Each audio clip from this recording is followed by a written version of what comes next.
No, I don't like it at all. I think Ulster teams are fed up playing each other.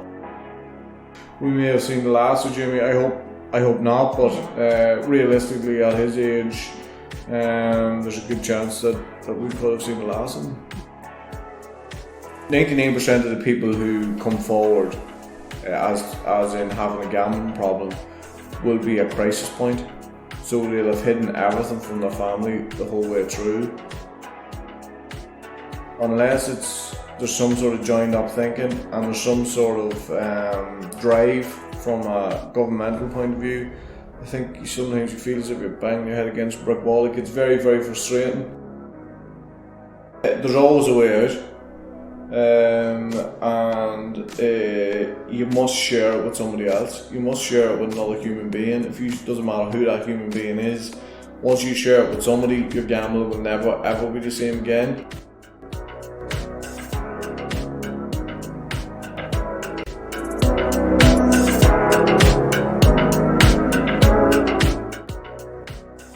I'm sure most of you will recognise that as the voice of former county and Crossmaglen superstar Oisín McConville. And this is your host, Elaine Ingram.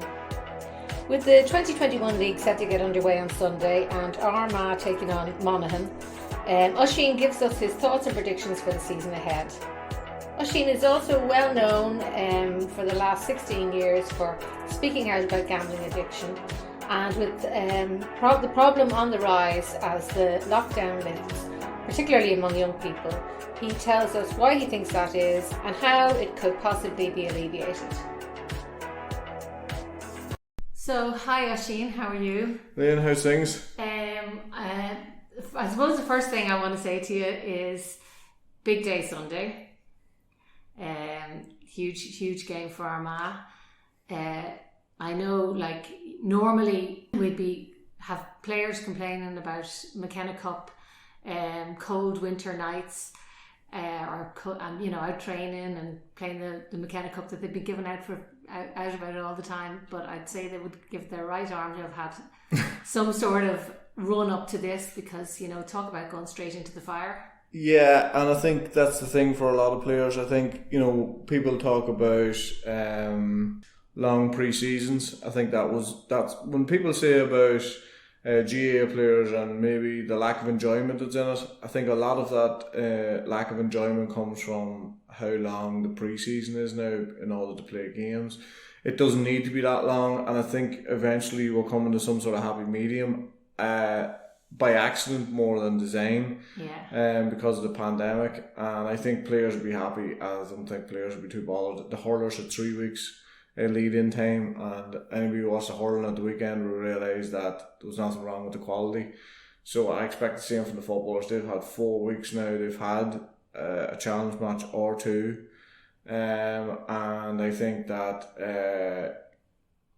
when people talk about hit the ground running, it's very prevalent for Armagh and Monaghan both to hit the ground running, because I think the winners of this game are likely to stay in Division 1, whereas the losers of this game more than likely will be relegated. So that's how big. Is that the way you're looking at it now? Well, that's how big it is straight away. Yeah.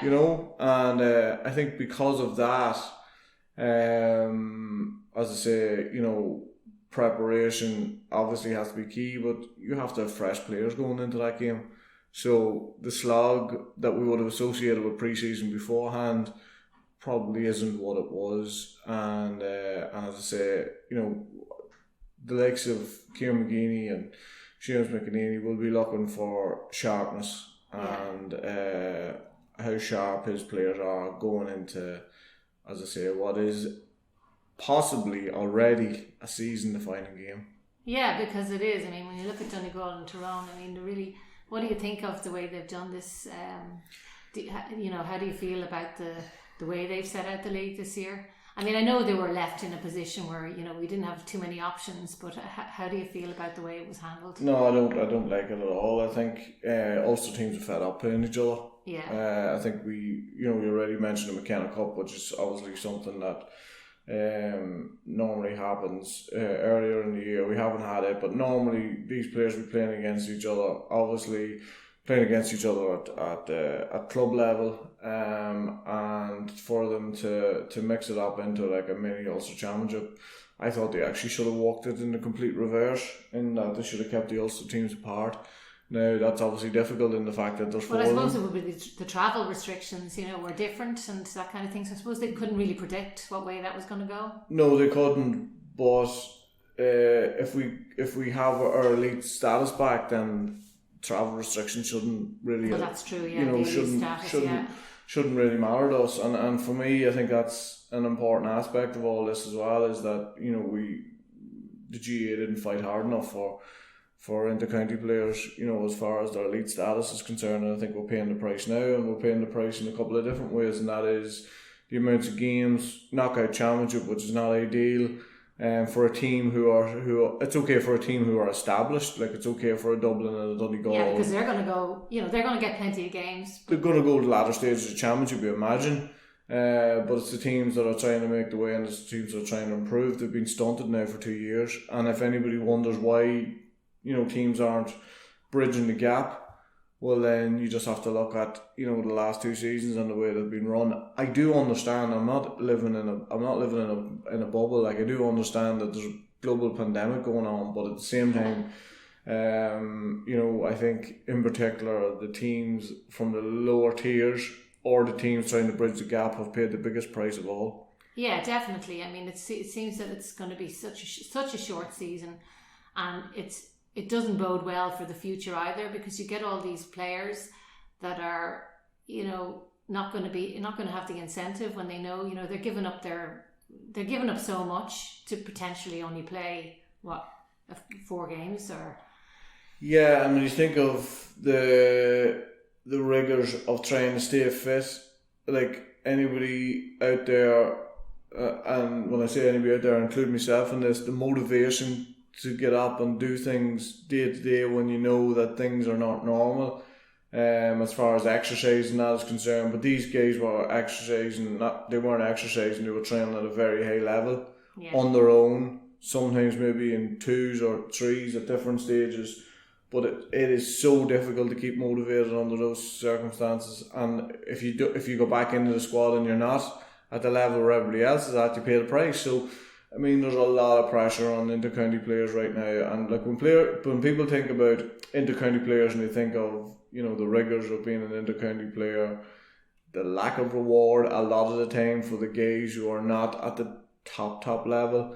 I suppose that's I look at that and I think the one payback for all these players is exposure. It's games. It's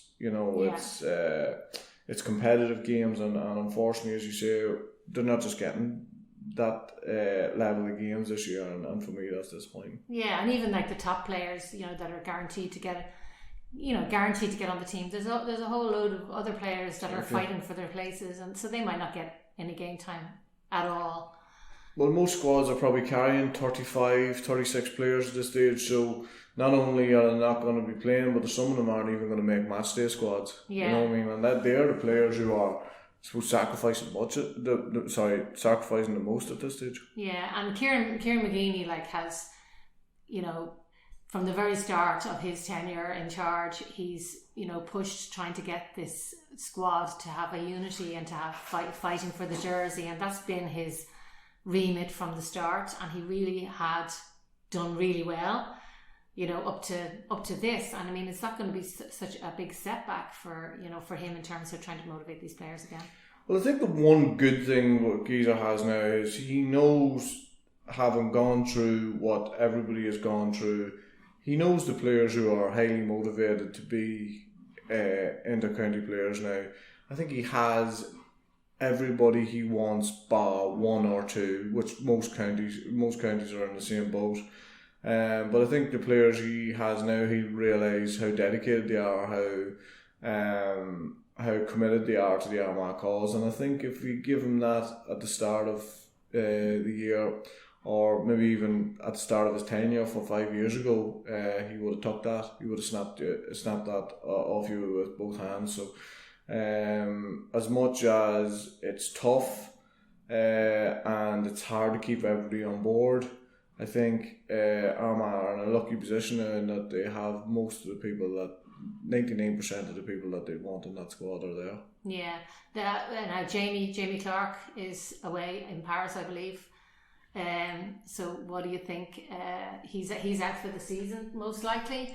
And do you think? I mean, I know I read somewhere that you thought that maybe this was the end of potentially. Yeah. Well, like I think he still has plenty to offer, so I wouldn't want to write him off. But he's dipped in now to the squad now for some time, and he's like a player that wasn't really sure of what he wanted in life, I suppose. And it seems to be that he's sort of made his mind up this time, and he's going to travel or he's going to live in Paris or wherever he is. And best luck to him, because I think... Yeah, I mean, he's perfectly entitled to do that. I mean, he's just a young guy like anybody else. So and I think most people appreciate that, and most people empathise with that. But I think it's that such a huge talent. It's just it's very frustrating. And I said at the time, you know, when I heard it, that it's probably more frustrating for supporters than it is for Jamie, because Jamie probably has, I would like to think he's figured this out in his head this time, and he knows exactly what he wants. And I suppose stuff like football is, you realise how important it is to you when you're gone from it. Yeah. And I think that's what has happened to Jamie in the past. But look, he knows in inside this. I think this is his third or fourth time that he's opted to travel or something like that. But having said that, you're 100% right in that that's his prerogative to do that. It's his life. Not everybody wants the same things from life, and I think he's always. I feel as if he's always been given the freedom to do that, and being given the opportunity to step back in. I just think that, you know, that must be frustrating for other players too, that, you know, are making the squad, and then Jamie comes back, and, you know, I wonder, does that cause any sort of tension at all? There's no doubt that, you know, somebody stepping in and out will cause tension, but I think when you're as talented as Jamie are, I think you tend to get maybe a bit of a by ball.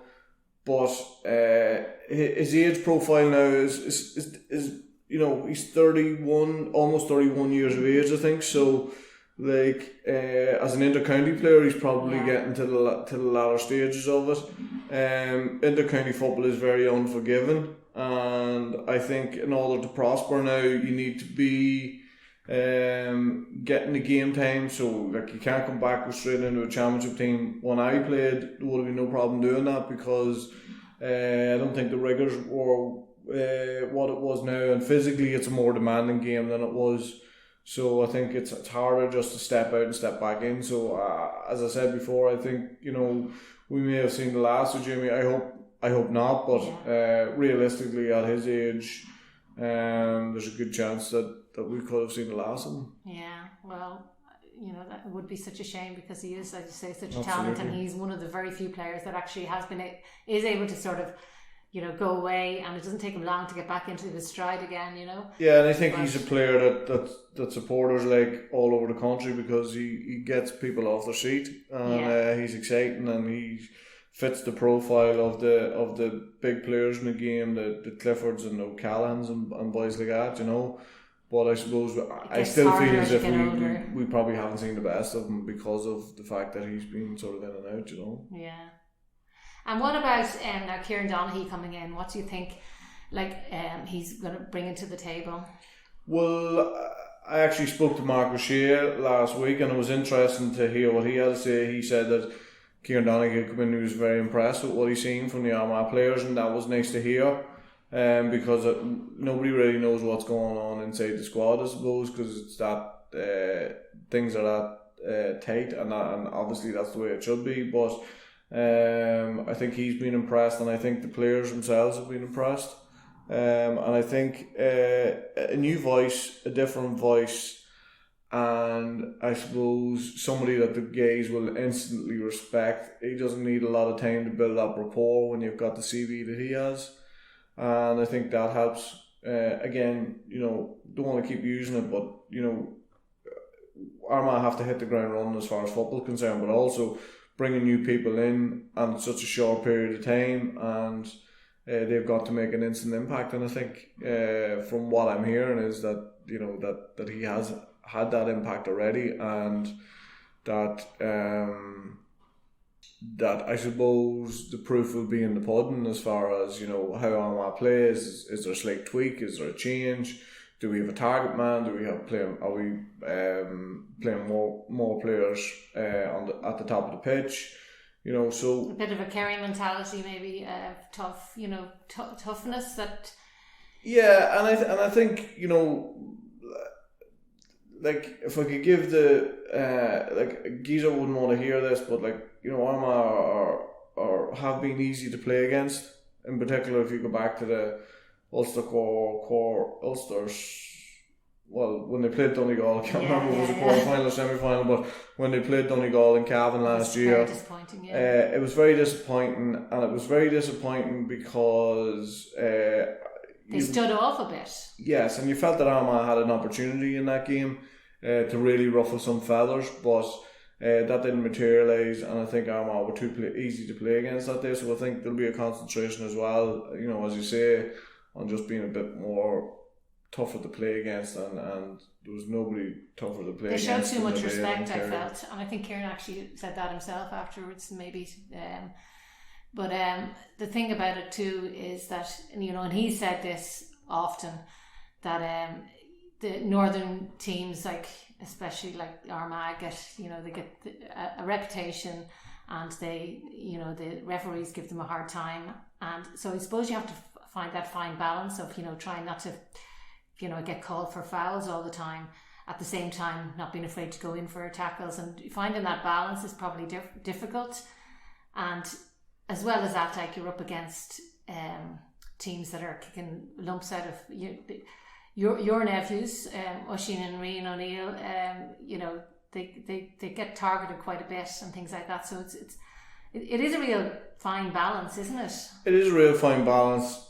As far as being targeted, anybody who's targeted should see that as a compliment, because they don't normally bad players don't get targeted. But I suppose Armagh need to create that mix. I think anybody will tell you up and down the country that has watched Armagh will tell you that they're as good as anybody from midfield up. Yeah. But defensively, there's a bit of work to do, and I think that goes as far as whether we're going to play.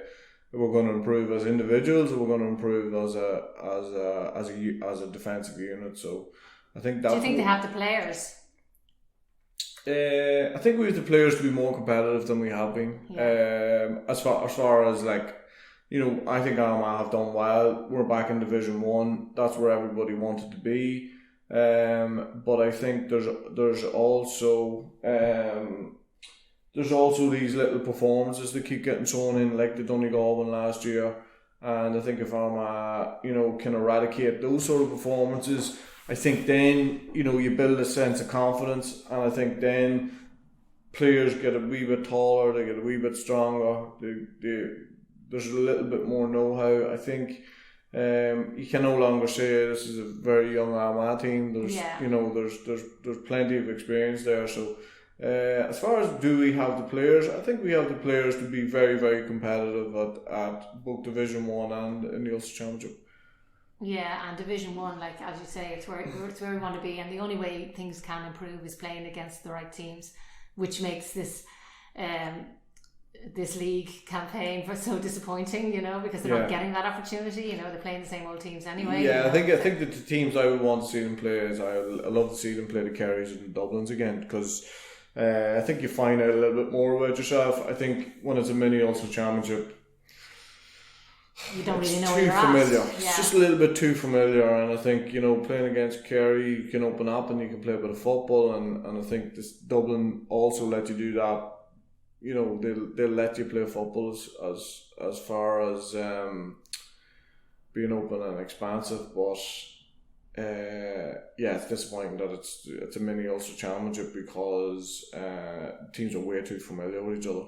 Players are way too familiar with each other. And then obviously you're not happy with the knockout format in the championship. As soon as I'm not happy with a lot of things, but I just think that when you consider the effort and the commitment the players have put in, and the reward could be 3 league games, 4 league games, and 1 championship game. And again, when you're talking about teams trying to build things up, if you look at Kerry, they have a perfect opportunity to build things. Dublin have a perfect opportunity to build things because there's nobody in Leinster going to beat Dublin. After last year, I can't see anybody in Munster beating Kerry. So, that gives them the opportunity to build up through the games that they're getting, try different things, and then hit the ground running in an All-Ireland semi-final. Whereas in Ulster, if you're off it on any particular day, you can get taken out, and that can be by a Division 3 team or Division 4 team. Yeah. And that's the history of the Ulster Championship, and that's how tough it is. And even for the supporters, it's just going to be the same old. There's not going to be much of a mix. No, I just think for the team that gets out of the Ulster Championship, they will be well tried and tested, and like if a Donegal or a Tyrone were to come out, there is a good opportunity that they could. They could be in an All-Ireland final, and then, anything can happen from there, but it's pretty unforgiving when you look at it. Are you giving Armagh any chance to... Armagh have a great chance this year because I think they're in the better side of the draw. Yeah, they are. I think for the again, first game, but after that, what do you... Yeah, well, it could come down to, we could be realistically talking at the end of the season about the 2 games they played against Monaghan. Hopefully, Armagh can get past...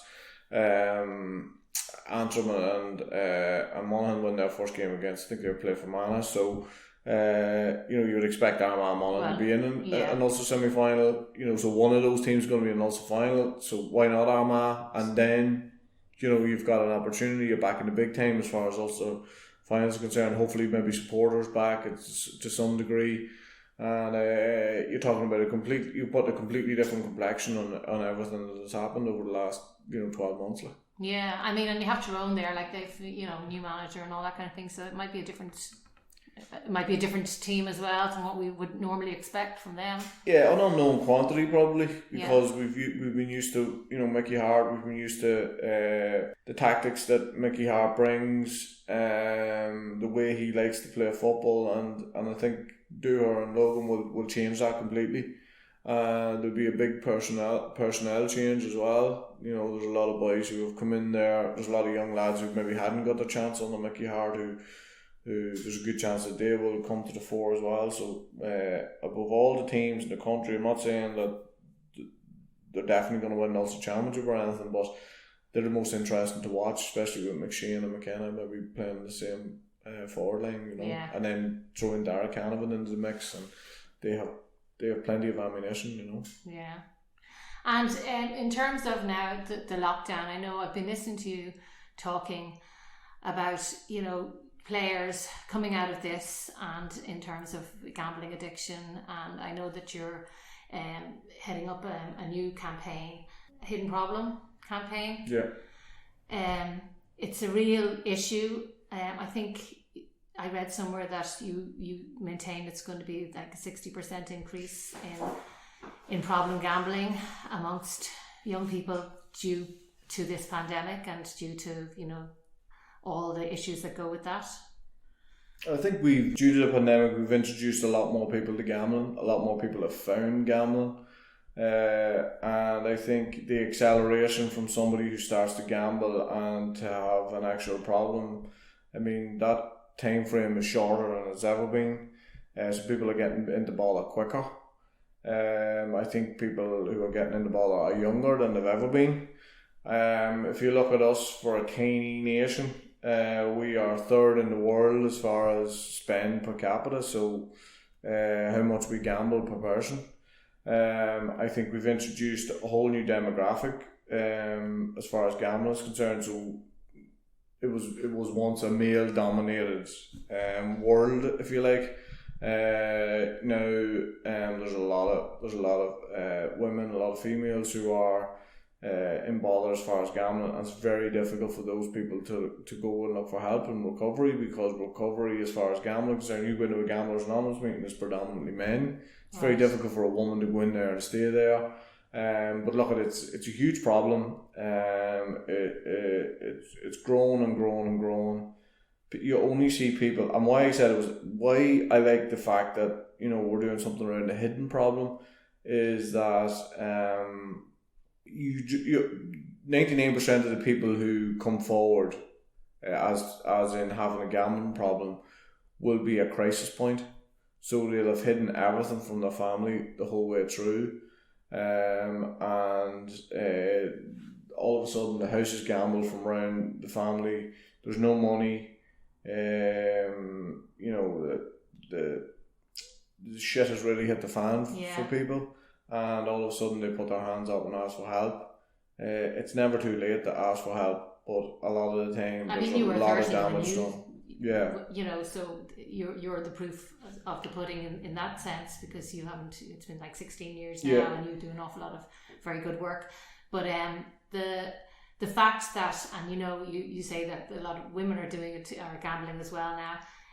Obviously, like back when you were gambling, it was probably, you know, people go into the bookies, and so it wasn't hidden as such.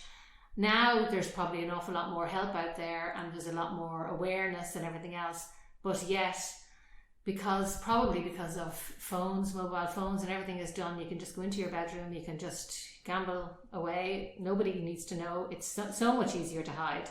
So the problem, even though there's more help and it's very different, you know, is the problem worse, you know? Yeah, no, it's very much worse. And just, you know, from a couple of things you said there, as far as how accessible gambling is to us now. So if you watch if people watch any of the advertising, any of the gambling advertising, I mean, gambling advertising has made it the norm to have a bet when you're sitting in the toilet, to have a bet when you're in the train, in the car, walking in the park with the kids, whatever. I mean, you know, it's constantly accessible. Nothing seems to be off limits. No regulation, no legislation in this country. They've taken the GAA took a stance where you couldn't advertise, and I know you were in a very conflicted position with Crossmaglen. You know, there isn't anything out there, you know, on shirts and stuff like that now. But you know, at the same time, it's still you listen to sports stations and they're sponsored by the Off the Ball is sponsored by, and they'll say. And I was just actually listening to it in the car on the way in, and this isn't a criticism of them, it's just in general. You know, they'll say sponsored by, and the gamble, and then it will say gamble responsibly afterwards. Yeah. So it's like these conflicting messages. That is it just words? Does it mean anything? You know? Yeah, no, it does. If you're, you know, the only word you hear if you're a gambler is gamble. Yeah. Do you know what I mean? So if you ever see that written down, if you see gamble, aware. It'll be a large capital letters gamble and then small aware. That's very sneaky. And look, that's only one of the small things. I mean, like as I say, you know, the GAA did two things. They banned the sponsorship and they stopped people gambling on underage games. But imagine the GAA as an organisation having to do that without that coming from governmental level. Yeah. I mean, for me, we've been let down, you know, at the high level, and the likes of myself or Niall McNamee or whoever going around and talking about it, is fine, and it does have a certain amount of impact. But as far as people are concerned, we have some sort of skin in the game, so we are people who found ourselves in trouble because of gambling, and as a result of that. People look at us, I think sometimes people look and they go, well, they are going to say that. Whereas if it comes from a different source, or it comes from governmental level, or at least you have regulation and legislation that 14-year-olds are not able to go onto to a website and begin gambling immediately. I think if you have that along with the education piece, then you're going somewhere. Yeah. But unless there's some sort of joined up thinking and there's some sort of drive from a governmental point of view, I think sometimes you feel as if you're banging your head against a brick wall. It gets very, very frustrating. Yeah, because you'll have people coming to you, you know, obviously you're a counsellor and you have people coming to you, but as you said, that's when they're already, you know, they've already gambled the house. You don't want to get people then. You want to stop people before they start. And yeah, as you say, like it's younger and younger ages, and even things like, do you remember that thing a couple of months ago about the GameStop, where the stock exchange, they put a false I don't know what it was, but young kids are getting involved, and now they're all becoming like they're on the stock market, so they're on the stock exchange. I mean, that's all gambling in a sense, isn't it? Yeah, no, absolutely. I think there's little hidden pieces, from I know my wee fella, he plays PlayStation every so often. He'd say to me, "Can I buy X, Y, or Z?" And that's just a little snippet into the world of gaming and gambling, and where they cross over. And I think you made the point about let's say esports, so sports is played online, and though it and gambling is inexplicably linked, as well as the sport that we know and love and watch. I mean, anybody who watches the Premier League will realise like that, gambling sponsorship is absolutely everywhere. It's rife, and they are very, very, very powerful organisations, multi-billion-pound organisations that have huge power over lots of different strands of society, and strands of society that maybe we mightn't realise. Yeah, and it's just the subtlety, it's the way they will like rope kids in very subtle ways. It's not necessarily in your face, but it's there, and it's so prevalent. And as you say, like, what do you think the government can do in terms of like stopping young kids, like some people under 14? I mean, how do you think they could actually step in and do something? Well, just regulate it. I mean, the government, the bookmakers, they regulate themselves. Like, it's when I keep saying, I've been saying that out loud for 10 years, and every time I say it, it absolutely shocks me. Like, if you're a 14-year-old lad, you go onto to a website and you want to gamble or an app, and the first question they'll ask you, are you over 18? And you just click yes. To which you click yes. But it's the follow-up. I mean, I'm going to say every other country in the world, but let's say, for example, Australia, who has the highest spend per capita, I mean, they are all over that as far as not just, within 24 hours, before you have a bet in Australia, you'll have to, that betting company will have to be in receipt of your ID. Yeah. Okay? In this country, we don't even follow it up. Right. And for me, that is absolutely shocking. I know lads at 18 years of age going into treatment centres already having a serious problem with addiction, stealing, begging, borrowing, whatever it is, find themselves in severe trouble, law-wise and all that sort of thing. And that's because they're starting at 13 years of age. Because when you start at 13 years of age, I started at 14, I wasn't making an informed decision. When I walked into the bookies, I should have been thrown out of the bookies. I should have been asked to leave. Yeah. Or I should have been asked for ID. But that doesn't happen. And unless we improve that and improve it quickly, we are going to have we're already in that space. But it's just going to keep getting worse. And sporting, I was reading as well that people who play sports are at the higher level of sports, and they're 3 times more likely to be involved. Now, do you think there's probably a number of reasons for that? But would one of the reasons possibly be because, especially these guys, that they're training so hard, they're working so hard. A lot of other young kids, like, maybe go out at the weekend and whatever, and they can't go out. They don't have a release. So maybe is it some sort of an adrenaline rush, like the only sort of outlet they have, instead of going out to the pub with their mates because they've got a match the next day. They're in training. They need, because of their age, they just need some sort of a release. Or that's the perfect explanation for it. I think they're not socialising, they're not drinking. Obviously, they're not drugging because they'll be tested. But even lads who play competitive sport, so it doesn't have to be hey level sport, but competitive sport, are 3 times more prone to become problem gamblers. And I think there's a couple of reasons for that. The reason you just touched on, but also in a lot of teams there's a gambling culture. Okay, so if one person gambles, the next point. So there might be, a situation where it's talked about a lot. It might be the main topic of discussion on a WhatsApp group or different things like that. So I think there's a number of different reasons for it. I think probably the third reason is that people who play competitive sport are by nature quite competitive. Yeah. And they don't like losing.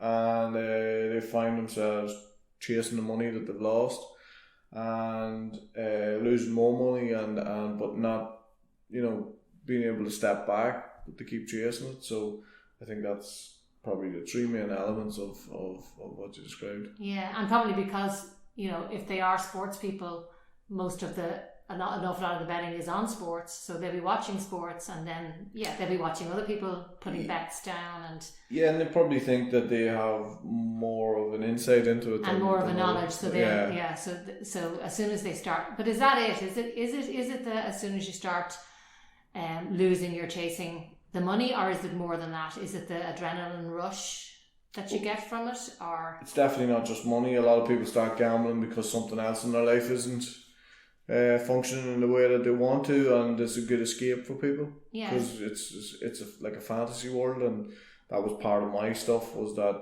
I wanted to escape from the thoughts that I had and the feelings that I had, and I started gambling. So it's as much as about that as it is about finances. Yeah, and you think now that after this pandemic we're going to be in big trouble in this country and probably everywhere, with the amount of young people that are going to be in trouble. Look, how long is the thing opened up a week, and look, I can already see drink, drugs, gambling. I could see all of those things already, at a level that we haven't seen before, and it's a pretty unforgiving place to be right now, because young people are inundated with stuff. As far as we talked about television advertising, a lot of young people don't even bother watching television, they're in their rooms, but it's social media, it's yeah, Facebook, it's Twitter, it's Instagram, it's I'm trying to be cool and think of all those things that, but I don't know, I'm actually not on any social media, but Snapchat, all those sort of things, but like the level of gambling advertisement on social media is also at saturation point, is through the roof. Yeah, I mean, what's one I noticed recently? There's a thing about betting to win a car and win a house, and these are all they're all like different strands of it. There's the lotto. There's so many, like, and the lotto. They're all legitimate apparently. Yeah. And do you like think there should be we're surrounded more? by it. Yeah. Do you think there should be more? Like, the lotto is advertised by the government and set up by the government, and do you think that should be, they should put a halt to that? Or? Well, I think they need to regulate it. I think there's certain times during the day where it shouldn't be there, because I think, look, if somebody wants to gamble at 18, 19 years of age, they're making an adult informed decision. But I think that when we expose 12, 13, 14-year-olds to the same advertising at the same time, then that's where the problems come from. And then and anybody can walk into a shop and buy scratch tickets, scratch cards, or they hide the cigarettes away behind a wall, and then there's all the scratch cards sitting up there on the counter staring at you. Yeah, they're in your face. Every time you walk in through the door. So I don't envy anybody trying to get into recovery away from gambling right now, but it's still very much doable. Like, if anybody is in bother, I mean, there's Gamblers Anonymous. There's just to even share it with somebody, family member, GP, coach, teacher, whatever. Yeah, boss. I mean, that's the thing. What would you say? I know Stephen Campbell is one person who's come out recently and admitted that he had a problem, and I think it's done him the world of good. He seems to be in a fantastic place right now, and really, really happy. From what I gather from what he said himself. But what would you say to anybody out there who's hiding this at the moment, and maybe think that there's no way out and they don't know where to turn? I know they can. What would you say to them? There's always a way out, and you must share it with somebody else. You must share it with another human being. Doesn't matter who that human being is. Once you share it with somebody, your gambling will never ever be the same again, and you have a massive opportunity for recovery.